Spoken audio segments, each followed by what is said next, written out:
Assalamu alaikum dear students. Today we will be learning the process of proofreading. What is proofreading?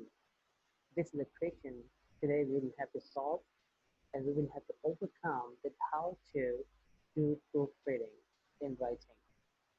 It is the process of reviewing a final draft of piece of writing to ensure consistency and accuracy in grammar, spelling, punctuation, and formatting. So now the question raised in our mind that is proofreading and editing both same? So the answer is no. Why? Because editing is actually the complete process of grammar and spelling, punctuating, formatting. But proofreading is actually the last process before, last process after editing. So you can say that, before the final draft, before the printed draft, you will have to do proofreading, not editing. So editing is before proofreading, and proofreading is the last process of drafting or last process of printing form. Okay, so I hope that you people have gotten a well nice thing about the proofreading and editing. So editing is what? Editing is a process to verify and correct the information in a public or broadcast before it is released to the public. But proofreading is what? Proofreading is the last process of editing or before drafting. So I hope that now it is clear to you that proofreading is actually the last process and editing is the complete process. Fine, but in editing you cannot include printing form. Okay, but proofreading is actually the last process before printing. Okay, before the final draft. So now it is clear, I hope. Now intent to proofread. Suppose if someone wants to proofread a document, so what to do? Now I will say that, well, if you want to proofread any document, so it must be edited before, or you can call it that it must be well organized before. It means if you want to proofread any document, so your documents must be edited, and edited documents are also called well organized documents. Fine. So now proofreading is the last process, but it is actually the process which is done in the well organized document. I hope that well it is also clear to you that this misunderstanding that proofreading and editing both are same, they are not same. Proofreading is actually the last process to do the well organized document or edited document. Okay. So now there are 14 steps to proofread perfectly. If I say that what are these steps to proofread? So I can say that proofreading has all those steps which are done in punctuation or which are done in editing form. Just like you will have to capitalize the letters wherever it is necessary, close up the words, add comma, deleting, inserted the word or letter, lowercase, next paragraph, add quotation, add space, spelling error, transpose, apostrophe, exclamation mark, reverse some words. So if you overcome on all these 14 steps, if you overcome to do all these 14 steps, you can proofread perfectly. Now let's do all these by and by, that what are the process and how can we complete these all processes in proofreading. The very first thing is capitalize the truth. You know very well that the rules of capitalizing you people have already learned. So suppose if proper noun or that well proper noun is missing, or in proper noun the first alphabet of proper noun must be capitalized, just like we have got example that Mr. Ahmed is the eldest brother in his family. You can see the proper noun that Mr.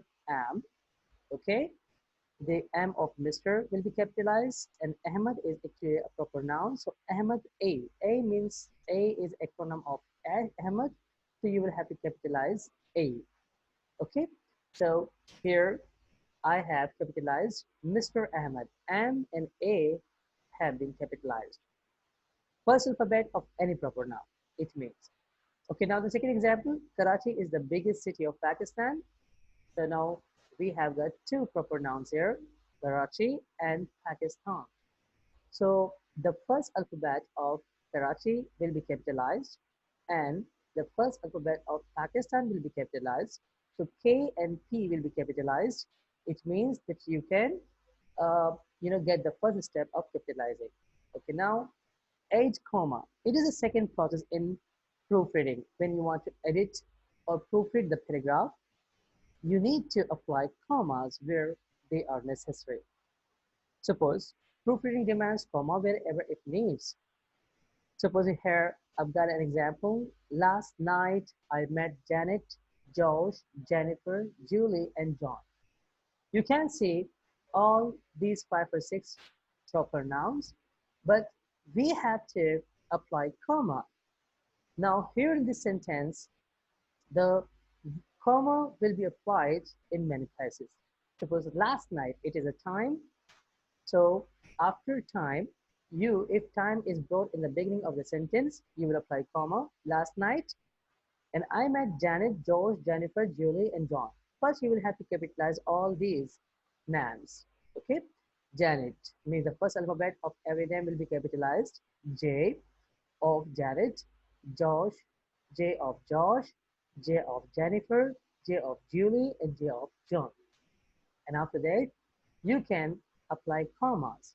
So comma will be applied after every proper noun, but the last, where the two words are merged with and, you are not allowed to apply comma there. So you can see last night, comma, I met Janet, comma, Josh, comma, Jennifer, comma, Julie, and John. Okay, Julie and John. So it is connected by a conjunction. So that's why you cannot apply comma here. The second example, yes, I already know you. Okay, yes, I already know you. So now where to be applied comma?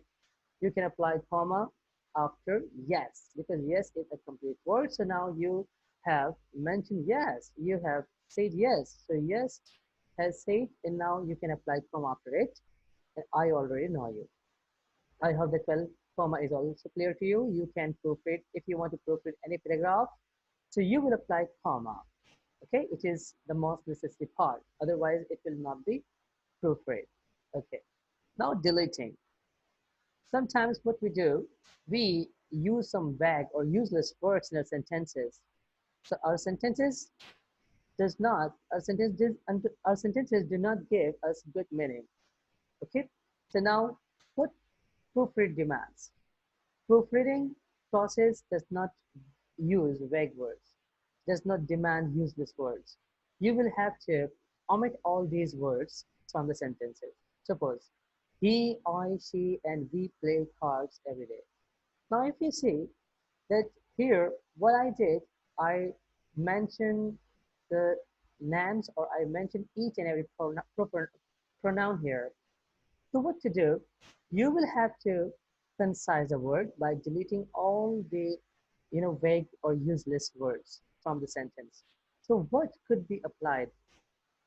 If we apply just one and only proper noun, we, so we can take place all the other nouns, all the other pronouns. Suppose he, I, and she will be eliminated, deleted, and we play cards every day. It is giving you complete meaning. Fine. The second example of delete the space. Sometimes what happens that we apply 2 and 3 spaces, which we do not care, but on computer screen, when you are doing any work, so it matters. Okay, in your copy, when you apply spaces, so it does not matter because no, it is not, yes, it is not well able to be seen. But on computer screen, if you want to apply single space or double space, no, it matters. So now here you can see the first example. I want space, space to go. What I did, I have applied 2 spaces here. So I will have to delete 1 space. Otherwise, my sentence will not give me complete meaning. I can write, I want to go. Here, what I did, I deleted a space. Okay. So now the second example, I want to go, once again, the sentence is clear, but I want has, you know, no space. So what to do? You will have to apply a space here. Fine. Sometimes you will have to delete the space, and sometimes you will have to apply a space. So now here I want is merged, so that time you will have to separate them with the help of space. As you can see the example that I want to go, here you've got a mistake. And the second example, I space want to go. Fine. So now I hope it is also clear to you that proofreading demands deleting process too. Yeah. After that, we have one more sentence that is called close up the word to close the space. Suppose I met somebody. So now in speaking, it is good to say that I met somebody. But in writing, you can see that somebody, okay? Here, you have applied a space, which is unnecessary space, okay? So what you do, you have to close up the words. So you have to close the space. So now you can say that, well, I met somebody. Okay, here you have deleted the space or you have closed up the word. I hope the content is clear. Nobody is there in the room. Fine, so nobody is there in the room. So what is this? Here, once again, you can see that you people have um, applied, a space here. So what you do, you will have to delete the space and write nobody is there in the room. Fine. So now someone is standing with someone somewhere. Here you can see the third example. You can correct it by your own. I hope that it is also clear to you. Close up the word to close up the space. Now insert the word or letter. Okay, I will make you understand this thing, um, you know, after 1 and 2 minutes because no, well, it is not clear this time. Lowercase. What is lowercase? Sometimes you see that, well, you people have written all the noun or common noun with capital letters. So it is not good. What to do? You will have to apply their lowercase, means small a alphabets. Fine. So here a boy, so B of the boy will be small, okay, lowercase will be applied here. She is a girl. Girl is also common noun, so you are not allowed to use a capital letter here. What to do? You would have to eliminate it and bring lowercase. I hope that it is clear. They are cricketers, but we are footballers. What are the mistakes here? You can see two mistakes. The cricketers and footballers both are common nouns, so you are not allowed to apply upper cases. What to do? You will have to make them lower cases. I hope that it is also clear to you.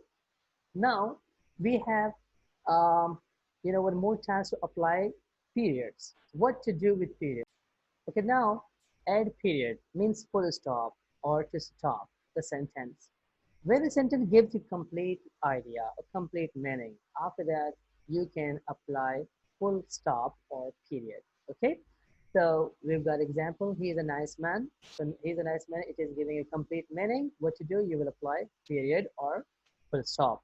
When the event completes, means the whole event completes, you will apply full stop or period. Suppose when I got a hotel. So here the sentence is not complete because it is demanding another sentence. It is demanding another sentence. So what to do? When I got a hotel, it is not complete. So that's why you apply comma here. I eat my favorite dish. So now here the event completes. You will apply full stop or period. I hope that it is clear. I learned grammar. How about you? So now you can see I learned grammar. How about you? There we got two sentences. So what to do? I learned grammar. It's a sentence. It's a complete sentence. You can apply full stop. How about you? Okay, it's a question, so you will apply question mark. Okay, I hope that it is also clear to you. When you want to proofread, so proofread demands this thing to apply periods too. Fine. Okay. Now, new paragraphing. New paragraphing is also one of the main tasks. Sometimes, that new writers don't know that what to do. They just keep writing and they don't they don't make the well gap in paragraphing. So what happens? Well, whole the events or all the stories ended in a paragraph. So it is not good sign. When you think that will the speaker or dialogue change or the event completes, so that time you will have to bring new paragraph. Suppose the speaker said some word and it completes, or when the dialogue changes or the event completes, so that time you will apply new paragraphing. Suppose when the dialogue changes in a story, here we've got when there's a new scene, we need to apply it. So now you will have to see that when the dialogue changes in a story, second, when there's a new scene, or we need to apply it. Fine. So now here I've got some examples. You can say and learn new paragraphing. That how will you do? What do you want? A said, what do you want? And B said, I want nothing. If you write the dialogue of B with A, so it is not paragraphing. It means, well, it is wrong paragraphing. What to do? You will have to bring new paragraph. That what is the dialogue of A?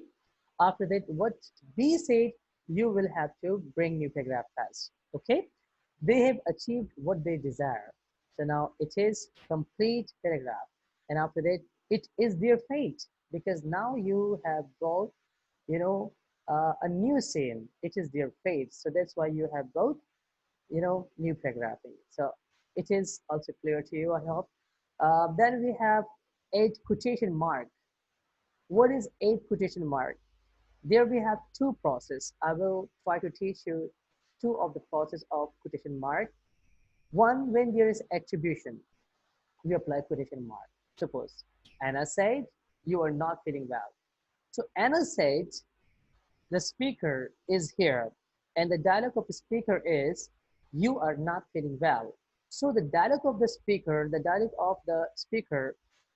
will be covered in inverted commas. Okay, you will apply double commas. Fine, before and at the end.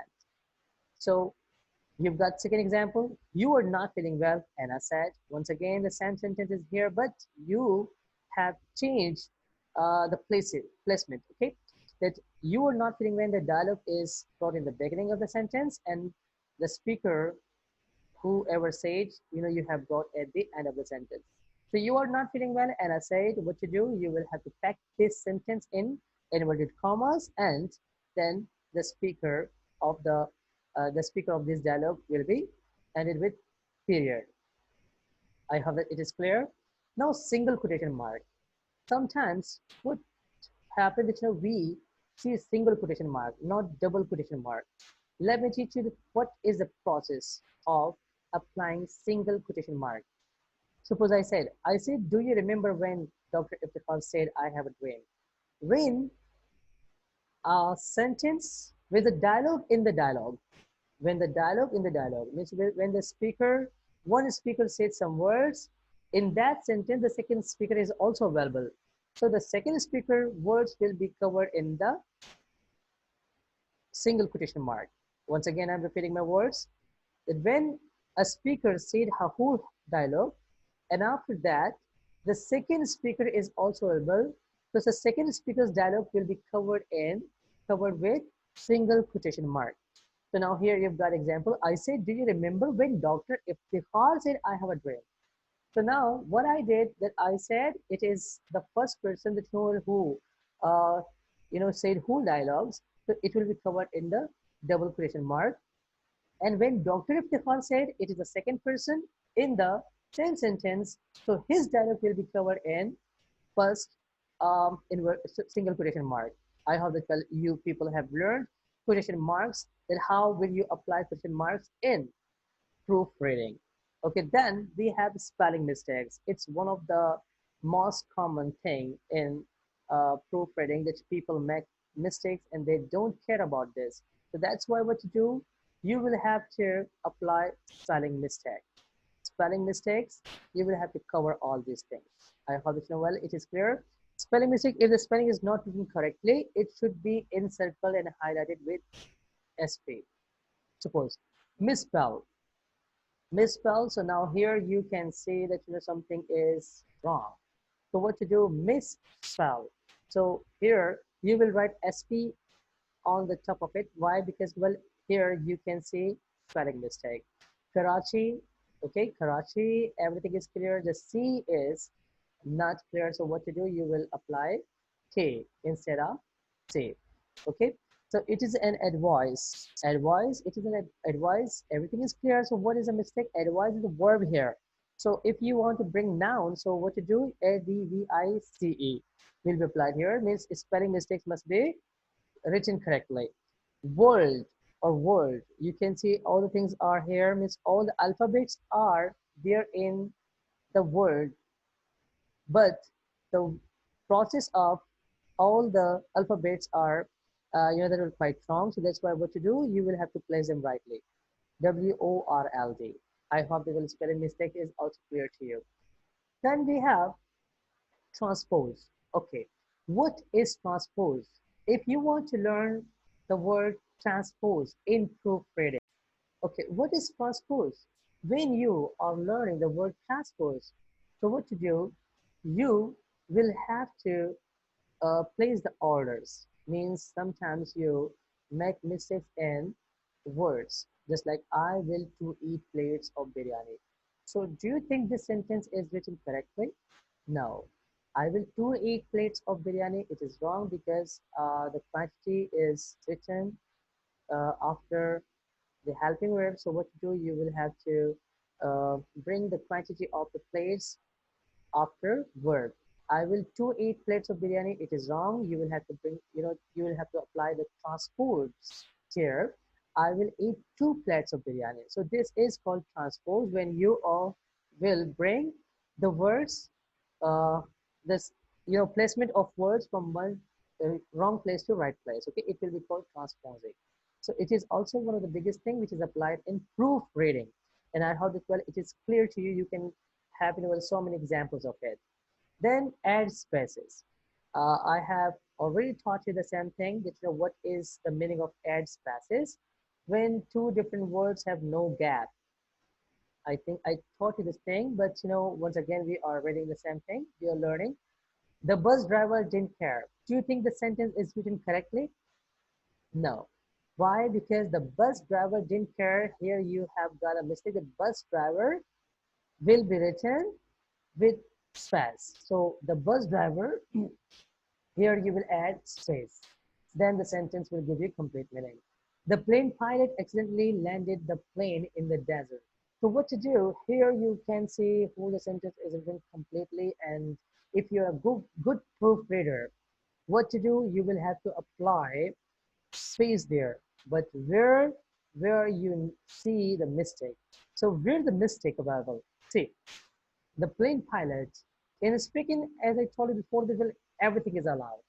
But in writing, you have to be cautious for each and everything. And especially for the proofreader, you will have to be cautious for the single mistake. That don't make a single mistake. It is not called mistake, then it is called error. Fine. The plane pilot, here you will have to apply add space. The plane space pilot accidentally land the plane in the desert.